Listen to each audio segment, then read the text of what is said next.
Today we're going to be going over our dry belt components on our M276 engine. We have 4 of them right now in the shop that we're doing.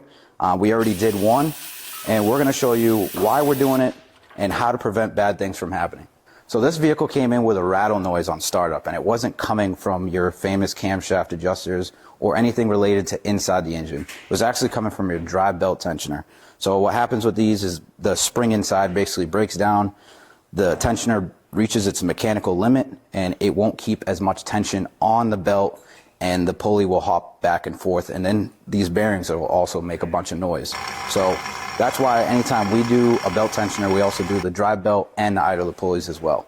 So here we have the belt tensioner, and then we have the idler pulleys that we just removed. So we're going to be installing 2 new idler pulleys, and then we'll also install the belt tensioner.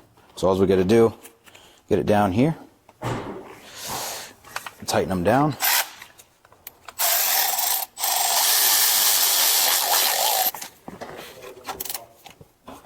And now what we'll do is we'll get the new tensioner, we'll put that in.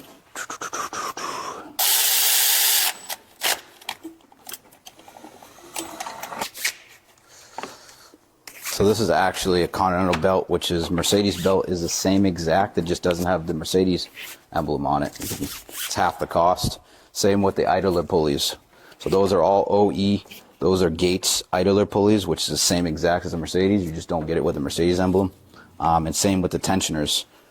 Tensioners can cost up to $300 if you buy it from Mercedes, where you can get it for 75% less most of the time. OE. So that's what we would recommend on any M276 belt kits. Struggling over here, dude.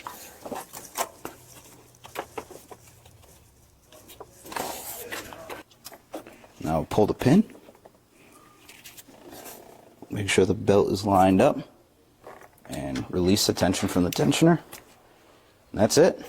So if you have an M276 engine and you're wondering when this could go bad, we typically recommend getting your belts replaced at 60 to 100,000 miles. Now this has 70,000 miles, this has 96,000 miles, and both of these vehicles behind us have over 100,000 miles, and they all need them. So that range, 60 to 100,000 miles, that's when we would highly recommend doing that. And believe me, you do not want to wait because it could cause a lot of damage, like I said, to your coolant hoses, vacuum lines, and things like that. So if you have a Mercedes and you want to bring it to a shop that, say, just specializes in just Mercedes, that's what we do here. If not, I'd highly recommend bringing it to a shop that specializes in Mercedes.